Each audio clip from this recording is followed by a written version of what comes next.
Au nom du Père et du Fils et du Saint-Esprit. Le Seigneur soit avec vous. Il est si bon et si doux de pouvoir vous retrouver aussi nombreux ce matin. À quelques jours, nous allons célébrer Noël. Pour celles et ceux d'entre vous qui viennent peut-être pour la première fois, j'ai une chose à vous dire. N'ayez pas peur. N'ayez pas peur, rien ne vous prendra dessus. Au contraire, laissez-vous conduire. Quand on célèbre une messe, on prie avec son cœur, c'est-à-dire qu'on parle de Dieu avec notre cœur, avec les paroles de toute l'Église. Tous les fidèles du monde entier disent ce jour, par exemple, mais aussi avec notre corps. Vous verrez qu'à des moments, comme celui-ci, nous sommes debout, à d'autres, nous nous asseyons, à d'autres, nous nous mangeons. Laissez-vous conduire au dehors. Frères et sœurs, préparons-nous à célébrer le mystère de l'Eucharistie en reconnaissant que nous avons péché.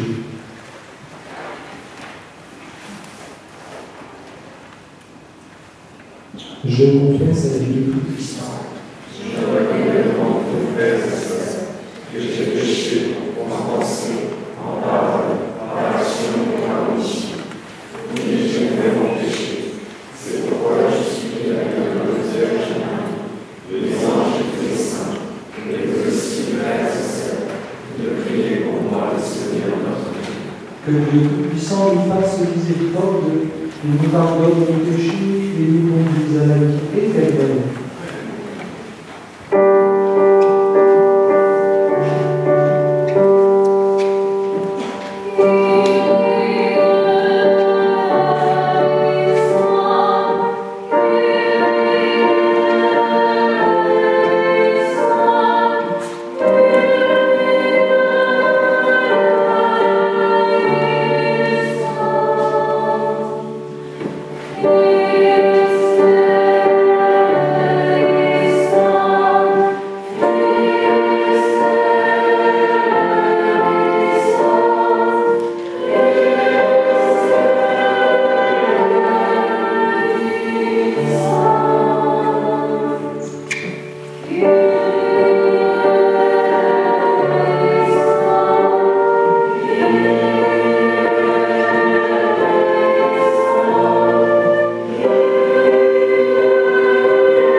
Écoute avec bonté, Seigneur, la prière de ton peuple, qui se réjouit de la venue de ton Fils unique en notre chair. Puissions-nous, quand il viendra en majesté, obtenir la récompense de la vie éternelle. Par Jésus-Christ, ton Fils, notre Seigneur, qui vit et règne avec toi dans l'unité du Saint-Esprit, Dieu, pour les siècles des siècles.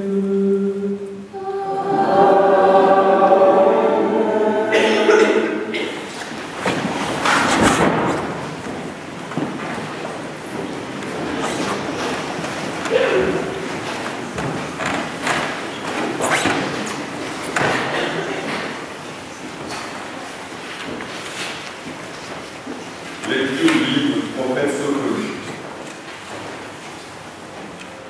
Pousse des cris de joie, fille de Sion, éclate en ovation d'Israël. Réjouis-toi de tout ton cœur, conduit de joie, fille de Jérusalem. Le Seigneur a levé les sentences qui pesaient sur toi, il a écarté tes ennemis. Le roi d'Israël, le Seigneur est en toi, tu n'as plus à craindre le malheur. Ce jour-là, on dira à Jérusalem, ne crains pas Sion, ne laisse pas tes mains effrayées. Le Seigneur ton Dieu est en toi, c'est lui le héros qui apporte le salut. Il aura en toi sa joie et ta dégresse, il te renouvellera par son amour, il exultera pour toi et se réjouira, comme comme au jour de fête. Parole du Seigneur.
Le Seigneur soit avec vous.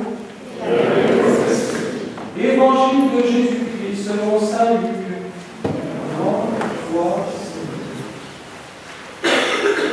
En ces jours-là, Marie se mit en route et se rendit avec empressement vers la région montagneuse dans une ville de Judée. Elle entra dans la maison de Zacharie et salua Élisabeth. Or, quand Élisabeth entendit la salutation de Marie, l'enfant tressaillit en elle. Alors Élisabeth fut remplie d'Esprit Saint et s'écria d'une voix forte: Tu es bénie entre toutes les femmes, et le fruit de tes entrailles est béni. D'où m'est-il donné que la mère de mon Seigneur vienne jusqu'à moi?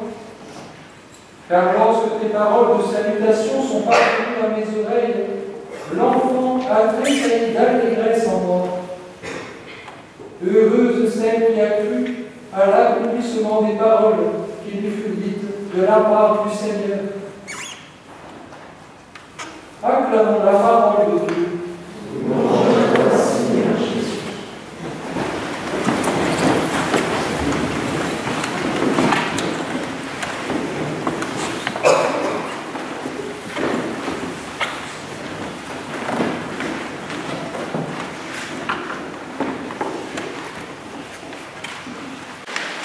Qu'est-ce que cela change d'avoir la foi? Nombreux êtes-vous à avoir un ami, des camarades de classe, ou encore mon collègue qui affirme ne pas avoir la foi.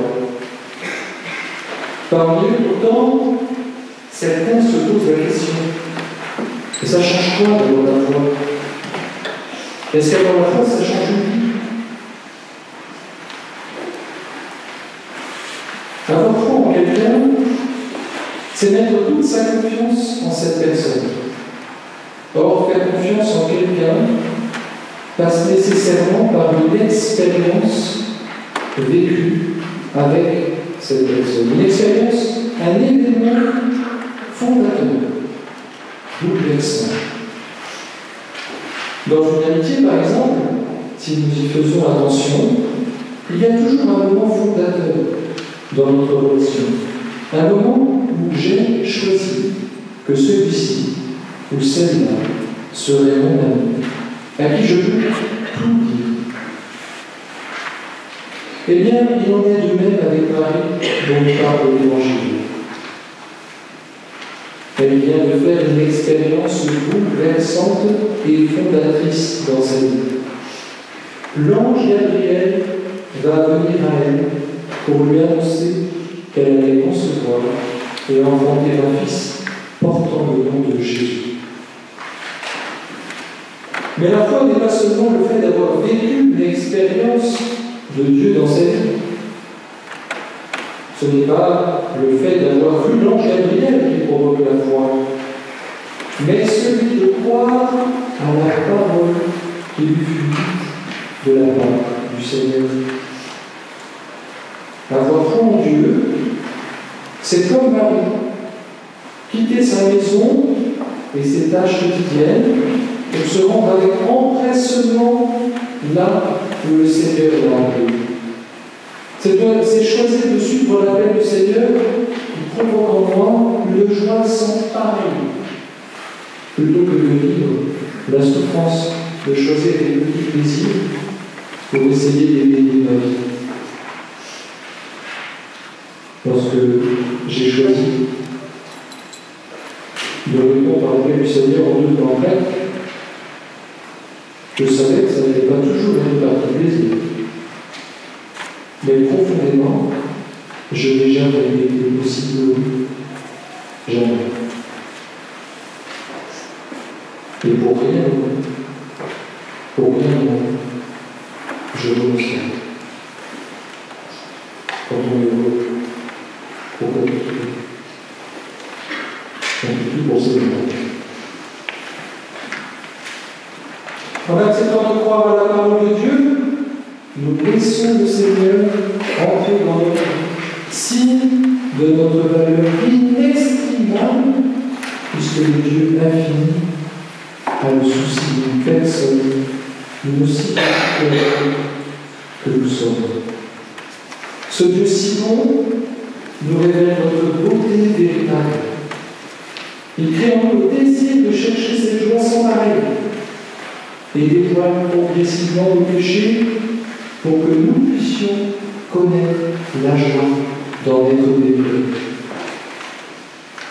Vous savez, ces péchés, ce sont tous ces lieux, ces points, ces moments, vous savez, toutes ces choses que l'on a faites et qu'on regrette au fond. Et bien avec le Seigneur, on en est délivré.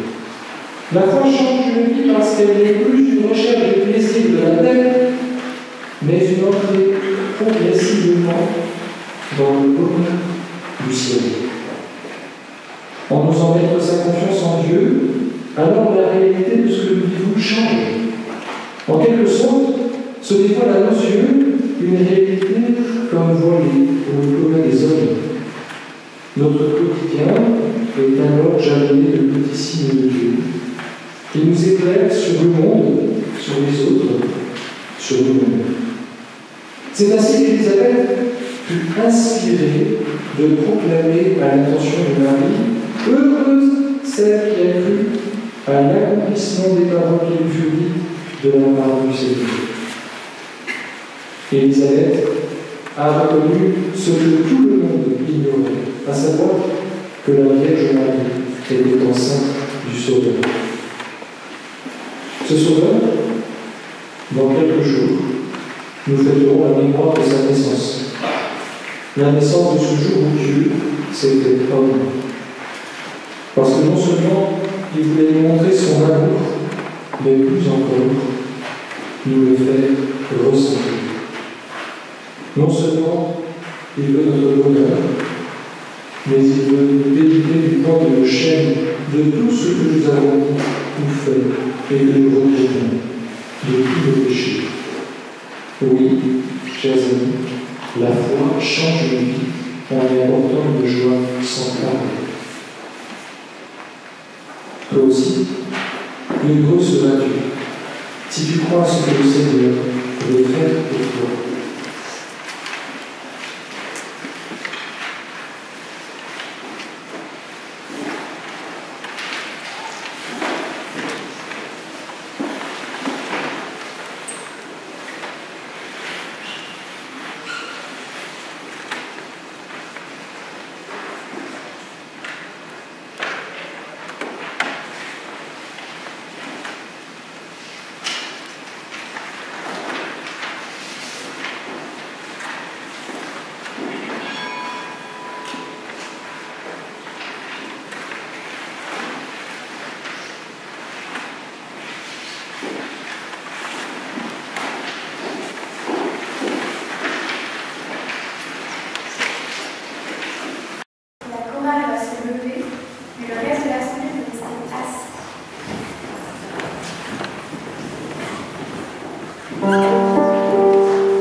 Priez, frères et sœurs, que nous sacrifions ce qui est possible de nous, soit agréable à l'Éternel,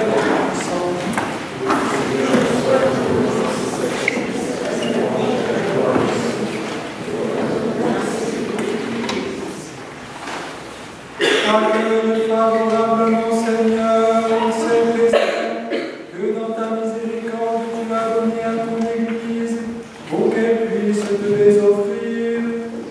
Fais qu'ils deviennent par ta puissance le sacrement de notre salut.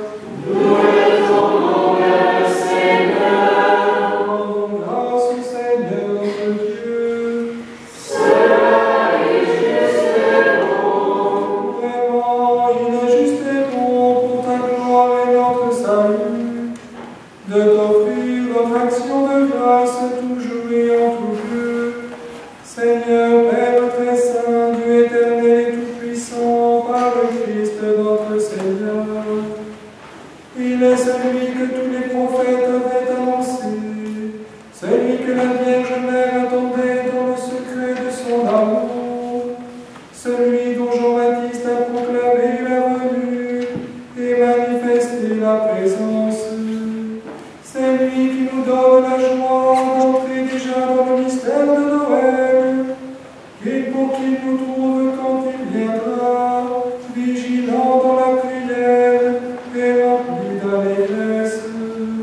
C'est pourquoi, avec les anges et les archanges, avec les puissances d'en haut et tous les esprits bienheureux, nous chantons l'hymne de ta gloire et sans fin nous proclamons.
Toi qui es vraiment saint, toi qui es la source de toute sainteté, Seigneur, nous te prions.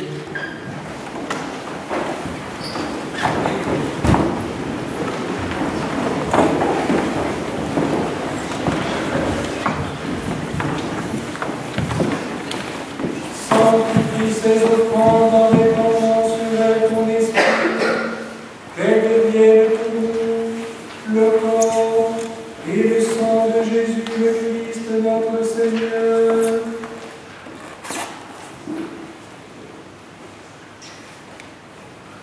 Au moment d'être livré et d'entrer librement dans sa passion, il prit le pain, il rendit grâce, il le rompit et le donna à ses disciples en disant: Prenez et mangez-en tous, ceci est mon corps livré pour vous.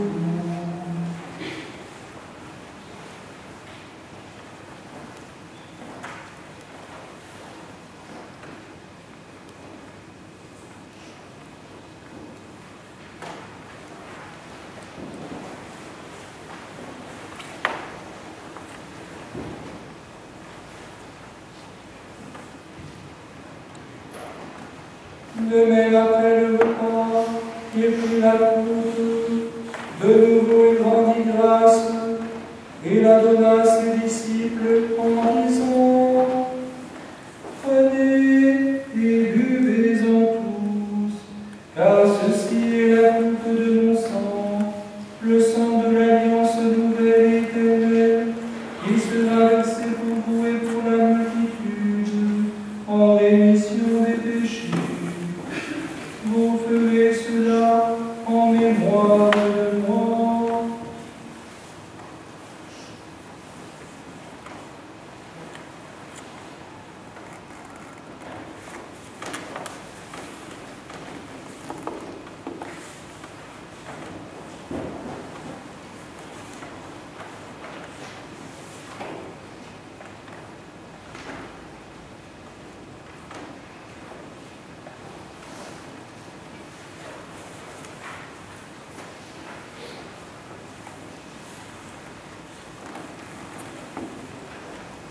Il est grand le mystère de la foi.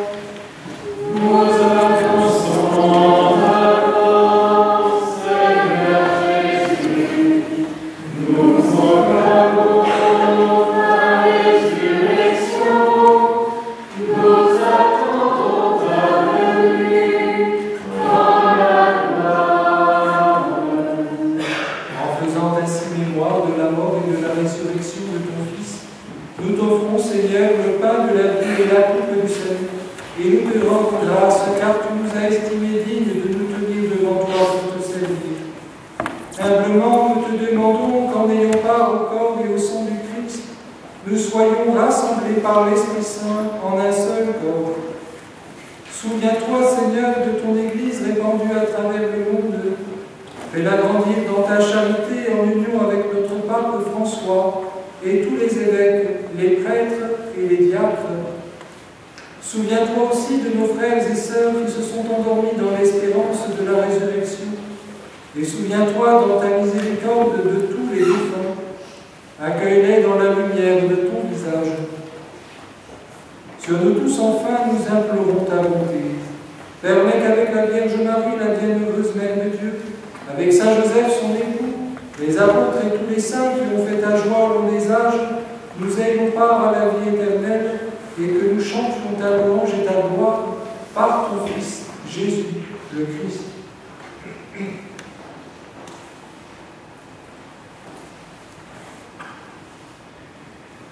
À lui, avec lui et en lui, à toi, Dieu le Père Tout-Puissant, dans l'unité du Saint-Esprit, toute honneur et toute gloire, pour les siècles des siècles.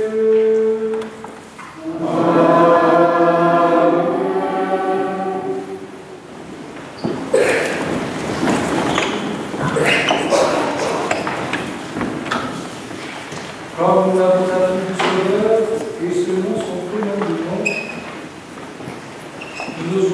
nous osons dire, notre qui es aux cieux, que ton nom soit sanctifié, que ton règne vienne, que ta volonté soit faite sur la terre comme au ciel. Donne-nous aujourd'hui notre pain de ce jour.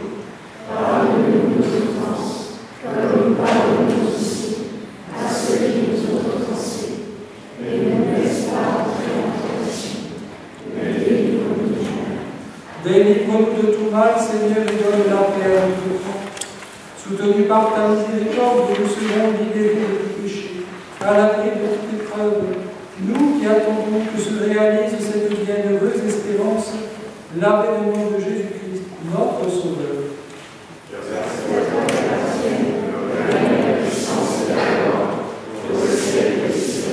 Seigneur Jésus-Christ, tu as dit à tes apôtres, je vous laisse la paix, je vous donne ma paix. Ne regarde pas nos péchés, mais la foi de ton Église. Pour que ta volonté s'accomplisse, donne-lui toujours cette paix et conduis-la vers l'unité parfaite, toi qui y règnes pour les siècles des siècles. Que la paix du Seigneur soit toujours avec vous. Et avec votre esprit.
Voici l'agneau de Dieu Voici celui qui enlève les péchés du monde. Heureux les invités au repas des noces de la vie.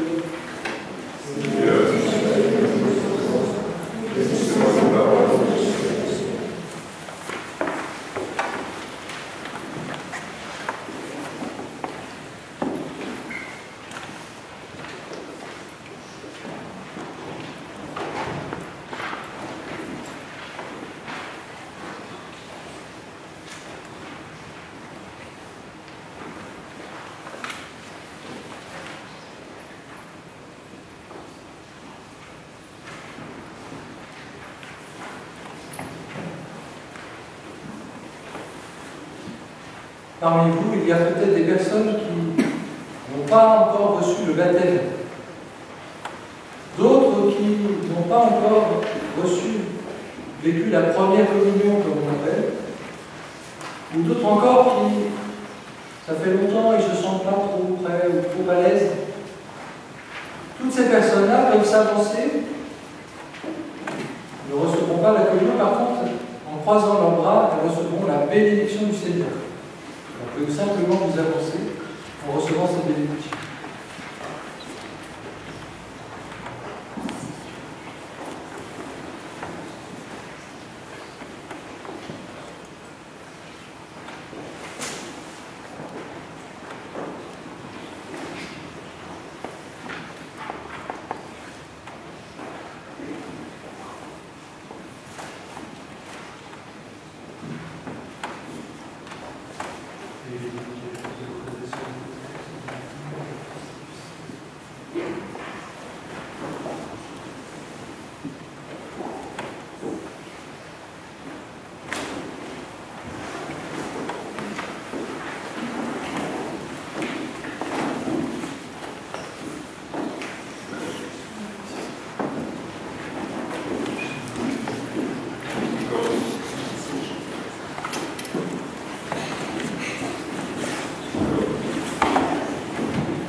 Prions le Seigneur.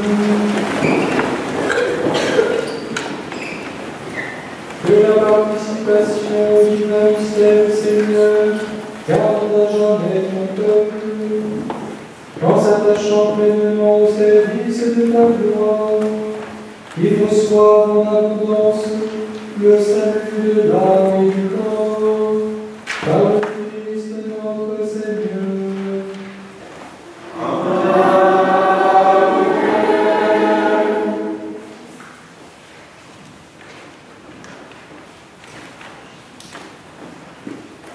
Eh bien, encore une fois, j'étais très heureux de vous voir aussi nombreux. Vous voyez, rien ne nous est tombé dessus, sauf la joie du Seigneur. Mais ça, c'est léger. C'est plus léger que plus, mais ça fait du bien. Je vous souhaite d'enlever, juste avant de vous bénir, un saint et joyeux Noël.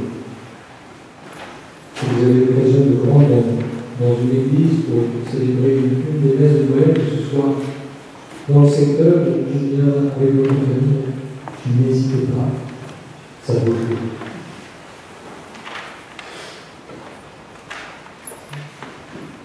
Il n'y a pas d'annonce. Il y a une annonce, c'est le match de foot seul. À 12h45. Prof contre croisé. Le Seigneur soit avec vous.